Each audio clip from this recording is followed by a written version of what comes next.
તમે આ બધા વેહ ભજવો છો ને, એ વેહ ભજવી લ્યો. તમને જેદી એક વેહ પહેરવાની ઈચ્છા થાય ને તેદી મારી પાસે આવજો. એટલે લખીરામ નાયકે કીધું કે હવે મારે બીજા એકે વેહ પહેરવા નથી, બસ હવે તો તમે જે આપો એ વેહ પહેરવો હે. તો કે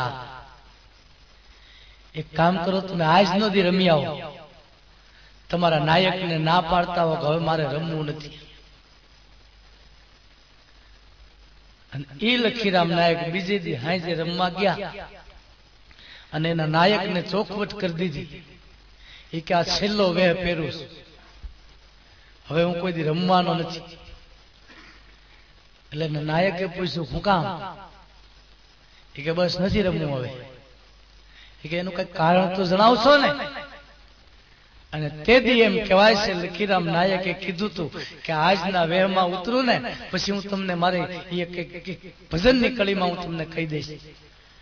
અને તેથી લખીરામ નાયકે વેહમાં ઉતર્યા અને વેહ પહેરીને એને કીધું તું હું એ કે આજ મને વર્તાણી આનંદની લીલા લેર બેની મને ભીતર સદગુરુ મળ્યા. હા એ કે હવે છે ને અંતરના અંતરમાંથી ઉદ્ગારો નીકળે છે. એટલે હવે કોઈ રમવાની જરૂર નથી. જેને સંતનો ભેટો થઈ જાય ને એને બીજો વેહ પહેરવો પડતો નથી. તોય લખીરામ નાયક રમત પૂરી કરીને આવ્યા. કરમણ ભગતને કીધું કે હવે મને આ માર્ગ બતાવો. કે હજી વાર છે. આ માર્ગમાં સરવું હોય ને તો વાર લાગે બહુ. એ કે અહીંયા થોડાક દિવસો ભરો પછી તમને ખબર પડે. એ 15 દી એમ કહેવાય છે કરમણ ભગતની ઘેરે રહ્યા.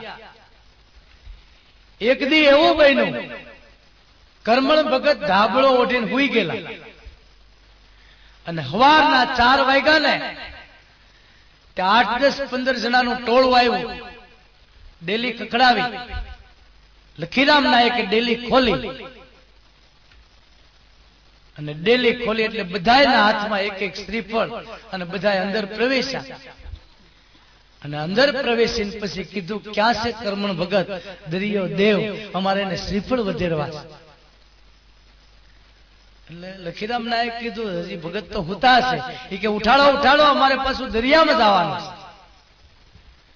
અને ઈ કરમણ ભગત ધાબળો લઈ અને હુતાતા ઓઢી ઈ ધાબળો જ્યાં લખીરામ નાયકે આમ કર્યો ને ત્યાં તો કરમણ ભગતના વાહામાંથી સોડા નીકળી ગયા અને લોહી એમ કહેવાય છે વયું જાય છે. લખીરામ નાયક વિચાર કરે કારું ભગત રાતે ક્યાંય ગયા નથી, આ ભગતને કોને માર્યા છે? એટલે લખીરામ નાયકે કરમણ ભગતને પૂછ્યું કે બાપુ તમે ક્યાંય બહાર ગયા નથી ને તમારો વાહો કેમ સોલાઈ ગયો? અને તેથી કરમણ ભગતે એમ કીધું તો કે આ લોકોને પૂછ ઈ હું કામ આવ્યા છે. એ લોકોને પૂછ્યું એટલે કીધું કે ભાઈ અમે તો વાણવટી છીએ. રાતે દરિયામાં અમારું વાણ બુડતું હતું તેથી અમે કરમણ ભગતની રાતે માનતા કરી. જો આ વાણ બુડે નહીં અને વાણ સામે કાંઠે જો વયું જાય ને તો સવારે કરમણ ભગતને દરિયા દેવને નારિયેળ વધેરી અને પછી અમે અંજળ લેવું. એટલે આમ જો લખીરામ નાયક ઈ વાણનું તળિયું તૂટી ગયું હતું ને ત્યાં રાતે મેં વાહો ભરાયો હતો.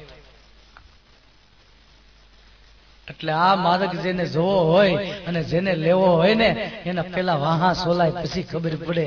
પછી હા એમને ન મળે મિત્રો. મહાધર્મના 2 પાઠ, એક પાઠને દહો કહેવાય ને એક પાઠને વિહો કહેવાય. તમે શું એકેય વસ્તુ પ્રમાણ વગરની નહીં. દહા પાઠનું એવું પ્રમાણ છે કોઈ પણ પાઠનું આયોજન કરે ગાદીપતિ હોય પાઠ પૂરે. પાઠ પૂરીને પછી કૂતરના દોરાની જોત તૈયાર કરે. જોતને ઘીની અંદર બોળી દે. પછી જોતને દિવાસળીથી પેટાવે નહીં તો જે કાંઈ ગતગંગા ભેળી થઈ હોય ને એ જોતથી 10 ફૂટ છેટી બે. શેટા બેહી પછી અલખનો આરાધ કરે અને અલખને આરાધે. અહીંયા આપોઆપ જ્યોત ન પ્રગટે ને તો મહાધર્મનો પાઠ મનાય નહીં. અને જોત ન પ્રગટે એટલે ગાદીપતિ સમાધિવશ થાય, પછી નજર કરે અને નજર કરે તરત જ ખબર પડી જાય કે આ ગતિમાં કોઈ પણ નુગરો બેઠો છે, નકર જોત પ્રગટા વગરની રહે નહીં. હા, હજી તમને કોઈને એવું થાય કે આપણે આપોઆપ જોતના દર્શન કરવા તો આપણા કાઠિયાવાડમાં 3 ઠેકાણા મોજૂદ છે. પેલું ઠેકાણું અહાડ મહિનો નહાડી બીજનો પાઠ ભરાય. ક્યાં? જુનાગઢની બાજુમાં મજેવડી દેવતનખી બાપાનો દ્વારો. બીજું ઠેકાણું મા મહિનો માય બીજનો પાઠ ભરાય, સત દેવીદાસ અમર દેવીદાસ પ્રભની વાય. ત્રીજું ઠેકાણું આપણું ભાવનગર જિલ્લાનું છેલ્લું ગામડું નગા લખાનું બાવળિયાળી. હા, ઈસુ બાપુ જ્યાં સુધી હતા ને, ઈસુ બાપુ મહાન સંત હતા.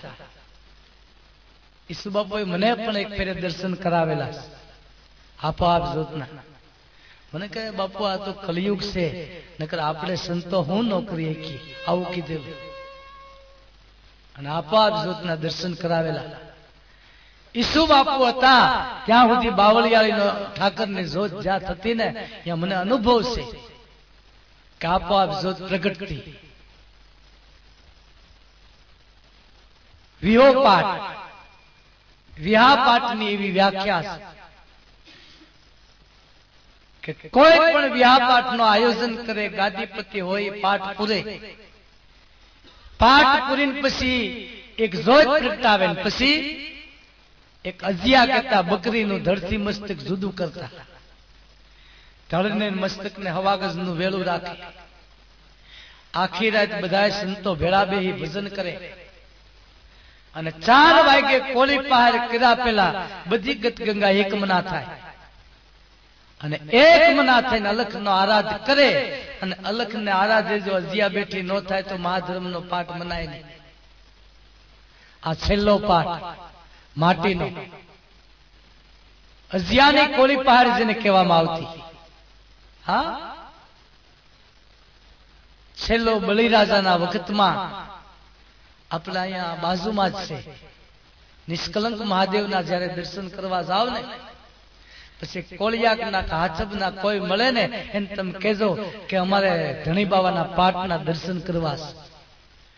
એટલે કોળિયાક જયારે જાવ, નદી આવે નાળા પાસેથી આમ હાથબ જાવ ને રસ્તામાં ધણી બાવાનો પાઠ આવે છે, છેલ્લો પાઠ માટીનો. હા, અને દેવાયત પંડિતની દેવલદીની સમાધિ પણ ત્યાં છે. એનું કારણ છે કળિયુગનું મિલન થયું, સતયુગનું કળિયુગનું. અજિયા બેઠી ન થઈ. પછી ગાદીપતિ મેઘધારો એને કીધું કે હવે ભાઈ કળિયુગનું બેહવાનું થાય છે, હવા તારે જોત નહીં બનતા વર્ષે ત્યાં કળિયુગ બેહી જવાનો છે, માટે ભાગો. જ્યાં જ્યાં પોગો ત્યાં તમારી રીતે સમાધિ લઈ લેજો, બાકી અજિયા નહીં બેઠી થાય.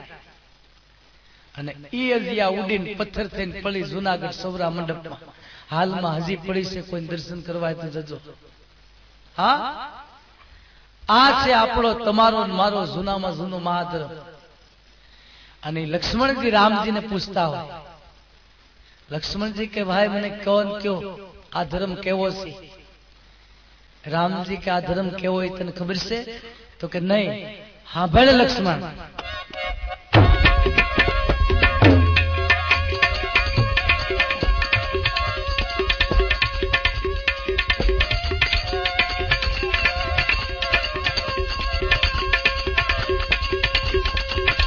એવા કાચા રે એ ધાગા રે દેવો એ આ ધર્મ છે રે.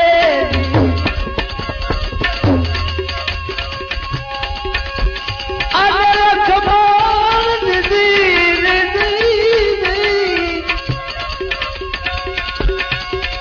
એ તૂટતા એને એ વાર દે